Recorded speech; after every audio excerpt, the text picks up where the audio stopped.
fangs and crack your cheeks. Rage blow, you cataracts and hurricanos. Spout till you have drenched our steeples and drowned the cocks. I always forget what comes after cocks. Well, anyway, you get the idea? I've already told you many times it should have been you. You would have been great. So much better than Ted. And yet Ted is Lear, and I am but a spear carrier. Failed again. The road to success is paved with failure. Though the road to failure is paved with failure. Failure is like Starbucks. It's on every road. And yet I am better than Ted. It is so unjust. When you're the director of the play, you can do such unjust things, like cast yourself as the lead even though you're thoroughly unqualified. They wouldn't know talent if it stabbed him in the chest. Well, he did cast me. Oh, but you are wonderful. The perfect girl. I'm sad there's only a few weeks left in the run. I enjoy playing someone so... Ruthless and immoral. I was going to say ambitious and determined. It's a role you were born to play. And you are destined to be Lear. Apparently not. Though you want to hear something silly. Just this morning I was on my way over to the theater when I came across that psychic shop. You didn't. Did you go in there again and get your palm read? I didn't have to this time. As I was walking past the door, the prophecia came out boasting of her supernatural knowledge. What did she say this time? She seemed to imply that I would be Lear. She did? Well, at first she said I would be the Duke of Albany, strangely. Boring. But then she made it clear that I would be the king. I don't even know how she knew I was in the play.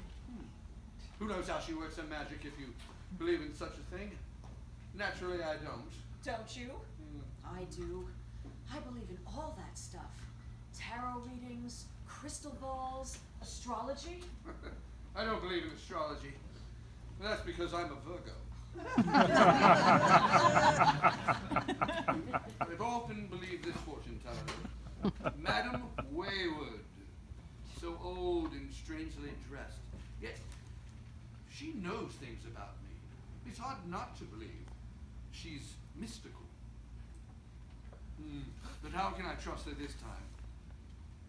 The play is halfway done. Ted is Lear. He's the lead. Ted is always the lead. It's his company. It's the only game in town for at least 300 miles. He can do what he wants. It's so discouraging. I'm just a spear carrier again. Nothing more.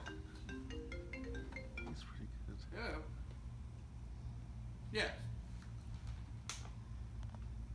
I see. I understand. Thank you. No, John, I have to say I don't like it when you talk like that.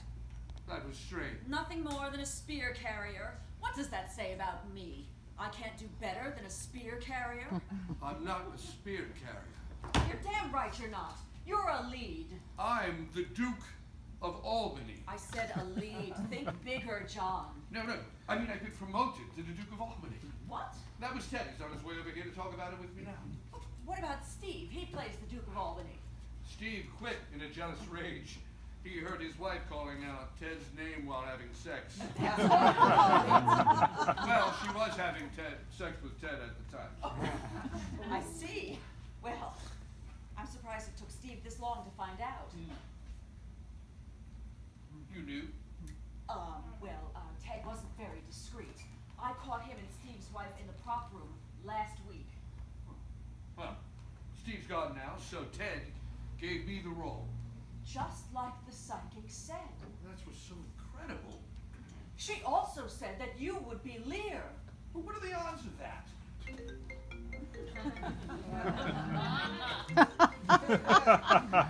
Hello? I understand.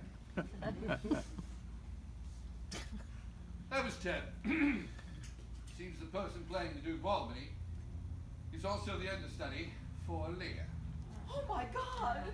If something should happen to Ted, You will be king! Let's not get excited now. You and I both know that Ted has had understudies for all the roles he's ever played in the 10 years we've known him. And he's never used one once. That is true. He never gets sick. He never gets hurt. He never has a relative die. As if any of that would stop him. He'd have to be dead in order for the understudy to go on. So there's no point in getting excited. Well, depends on how badly you want the role.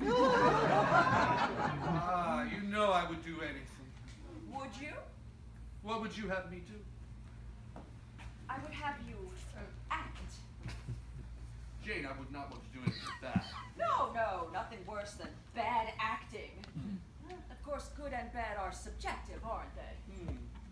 You know, murder is bad. Did you think I was suggesting murder? Weren't you? I was. Jane, you would make a killer out of me? That is not a role I wish to take on. Oh, the roles we must play in order to play the roles we really want. It is an evil act. Is it? When you murdered the dog because he was sick in the head and started biting children, was that an evil act? I didn't murder the dog. I put him down. You say putting him down to protect yourself, because it's too horrible to say what you actually did, which was murder the dog. The same way cutting off his balls is called getting him fixed. Although I'm sure if you asked the dog, he would say, "Fixed? I'm broken. I was working fine until you cut my balls off." You murdered the dog. Don't be horrified by it. Own it. He was a menace. It was the best thing for everyone. Intention is important, isn't it? I'm an actor. Intention is everything. What is your intention? Mine? Why, to see my husband, who I love more than life, reach his full potential, which is not to be a big player in a company led by a man who will never see him as anything more. Only with the small parts for you, is that it? Is that good enough? I think not. There are no small parts. Only small actors. There are small parts, and they are played by small actors. Actors who say they are fixed when they are really broken. No one unmans my husband. I'm hardly unmanned. Oh, it's so discouraging. I'm only a spear carrier, nothing more. What would you have me do? Ted is a menace. Ted is not a dog. Isn't he? Aren't we all? Is this not a dog-eat-dog industry? Do you want me to kill the dog or eat the dog? You can't do one without the other. But you have to be hungry, John. Just seems wrong. Is it not wrong to lead a company of men and women as he does and only think of himself? Only putting on the plays that he wants, always casting himself as the lead with no thought or consideration or opportunity for the rest of us. He did a modern adaptation of Medea and cast himself as the lead. Is that not wrong? Is it not wrong to dismiss your fate as proclaimed by your soothsayer, whom you have trusted time and time again? Now she's outlined your fate and you doubt it? It has been foreseen. Madame Wayward has showed you her crystal ball. You can get everything you want. But you must have crystal balls of your own.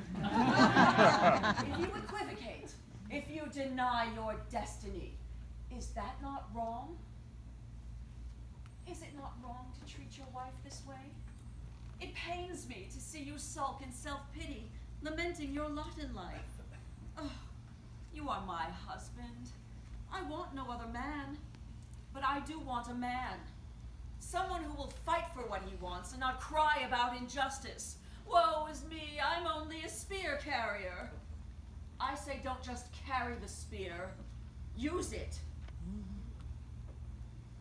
You are carrying it for a purpose. Madame Wayward has told you what that purpose is. She has given you your reasons and already said that you will succeed. You can take the throne of the play and the company. All you have to do is act.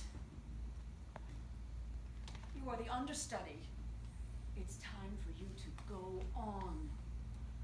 Do it, if not for yourself, then for me. For you, you have a role. A good role. Do you know what Ted had me do in order to get my good role? I presume he made you act. He made me perform an act. Son of a bitch. I didn't care much for that casting, but he said it was the only way I would play Goneril. The ends justify the means, he said. Oh, what has he done? What has he made me do? Not my favorite role, to be sure. That must be Ted. Must be. So, now it's time for you to decide.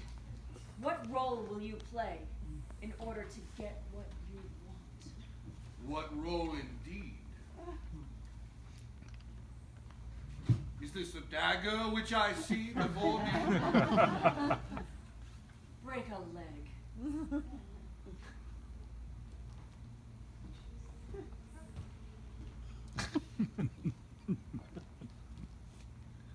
Madam Wayward, it's Jane. Awesome. Woo!